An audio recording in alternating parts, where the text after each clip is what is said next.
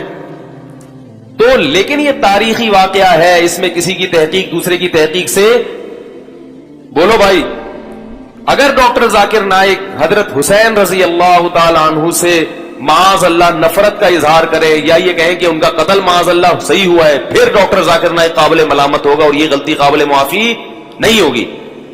یزید کا مسئلہ ایک تاریخی واقعہ ہے جس میں دلائل اسی طرف ہیں کہ یزید مجرم تھا, مگر اس کا جرم یہ کسی پر مشتبہ ہو سکتا ہے. اگر کسی سے غلطی ہوئی ہے تو آپ بیٹھ کے تمیز سے اس سے بات کر سکتے ہیں. ہمارے معاشرے میں تمیز سے بات کرنے کا رواج, کوئی ممبر پہ ایک بات کرے گا اور دھاڑ دھاڑ دھاڑ توپے لے کے اس کے خلاف, غیر مسلم ہنسیں گے کہ یار تمہارے آپس میں ہی یہ اختلافات ہیں اور تم ایک دوسرے کو معاف نہیں کرتے تو ہمیں کہاں سے معاف کرو.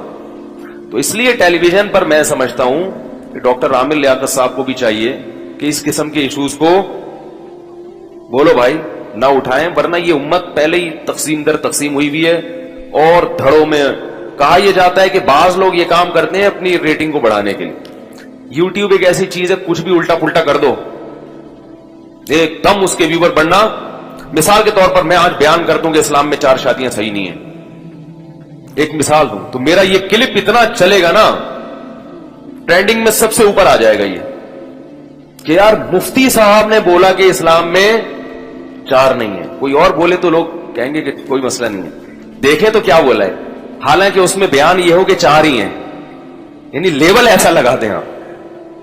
تو یوٹیوب تو ایسی چیز ہے کہ کچھ بھی بیٹھ کے الٹا پلٹا کوئی نئی چیز لے کر آؤ, لوگ جیسے ہم نے بھی دیکھ لیا نا کہ بھئی لائیو شو ختم, کیا بات ہوئی, تو ہم نے بھی فوراً جا کے دیکھا کیا ہوا ہے. تو اس لیے یہ جو طریقہ ہونا چاہیے نا آپس میں بحث کا, وہ طریقہ یہ ہونا چاہیے.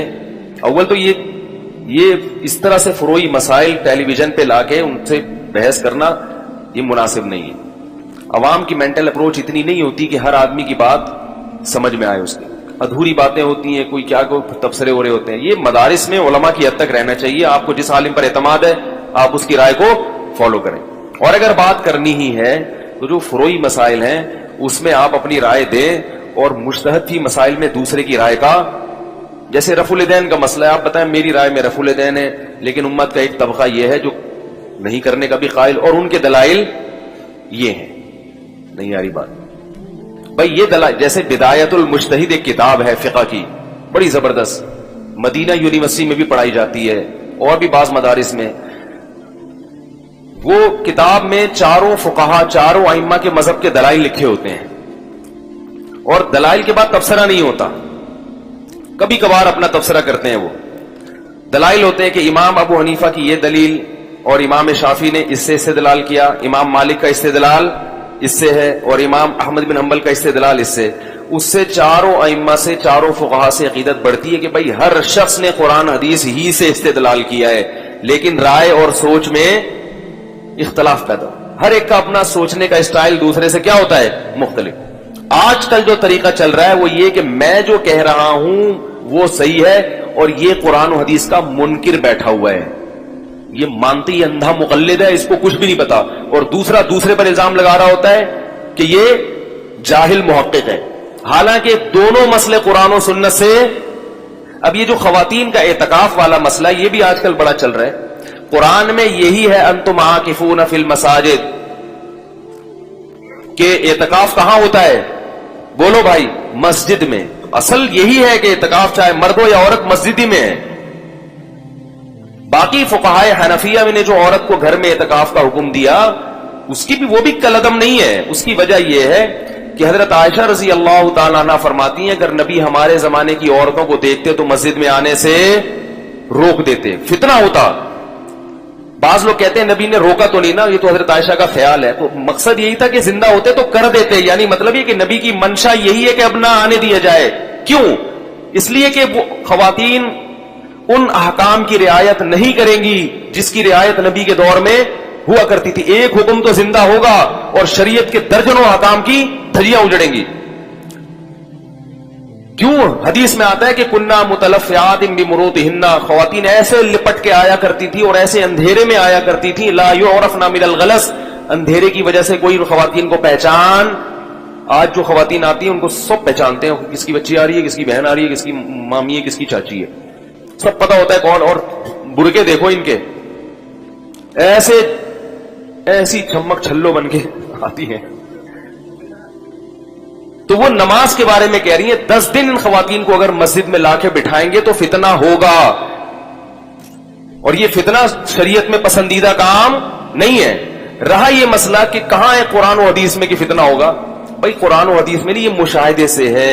تو میں اہل حدیث علماء کا بہت زیادہ احترام کے باوجود ان سے میں گزارش کرتا ہوں کہ کیا آپ کی مسجدوں میں خواتین کی مسجد میں بیٹھنے میں فتنہ نہیں ہوتا؟ آپ خود اپنے مسجدوں کی تحقیق کریں. 10 دن کے لیے جب خواتین مسجد میں آگے بیٹھتی ہیں, کتنے واقعات ہیں فتنے کے, آنکھ مٹکے کے, معتکفین اور وہاں معتکفات کے آنکھ مٹکے چل رہے ہوتے ہیں. یہ مشاہدہ ہے, بہت مشکل ہے اس زمانے میں روکنا. پھر بھی میں کہتا ہوں کہ چونکہ منسوس ہے, لہذا اگر کوئی یہ کہتا ہے کہ نہیں ہم قرآن کی اسی آیت پر ہی عمل کریں گے تو ہم اس کو بھی غلط بولو بھائی نہیں کہہ سکتے. لیکن فقہائے حنفیہ پر بھی آپ طنز نہ کریں, ان کا مقصد پیٹ کی پوجا نہیں ہے یا محض چودراہٹ نہیں ہے. انہوں نے اس فتنے کو دیکھ کر عافیت اسی میں محسوس کی کہ عورت کو کہاں رکھ دیا جائے, گھر میں.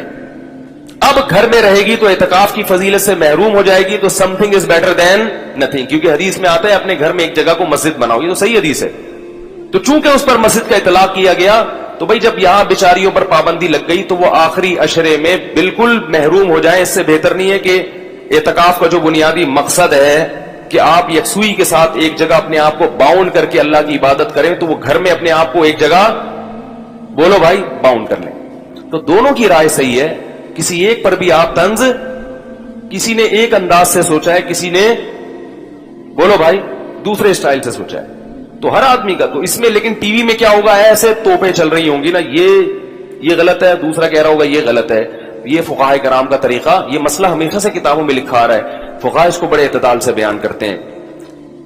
کسی کی رائے اس طرف جا رہی ہے اور کسی کی رائے اس طرف. اسی طرح کوئی مسجد ایسی ہو جہاں مرد آتے ہی نہ ہو, بعض ایسی جیسے گھروں میں مدرسے میں ایک بنات کے مدرسے میں ایک الگ سے مسجد ہے, تو وہاں عورت کا مسجد میں بیٹھنے میں کوئی فتنہ نہیں ہے, گھر میں نہیں بٹھایا جائے گا. کیونکہ اصل کیا ہے, اعتکاف کہاں ہوتا ہے, مسجد ہی میں ہوتا ہے. تو اس میں اہل حدیث کی رائے کو 100% غلط کہنا یہ بھی غلط ہے, کیونکہ اعتکاف کا جو اصل محل اللہ نے بتایا ہے وہ مسجد ہی بتایا ہے. سمجھ میں نہیں آ رہی میرا خیال ہے. تو کہنے کا مقصد ہے کہ جب ٹاک شاک اس طرح کی ہوتی ہے نا, تو اس میں اعتدال والی راہ جو ہمیں نظر آ رہا ہے, کوئی بھی فریق عام طور پر اعتدال کا شکار نہیں ہوتا. اس سے امت میں منافرت پھیلتی ہے, علماء سے بھی لوگ بدگمان ہوتے ہیں.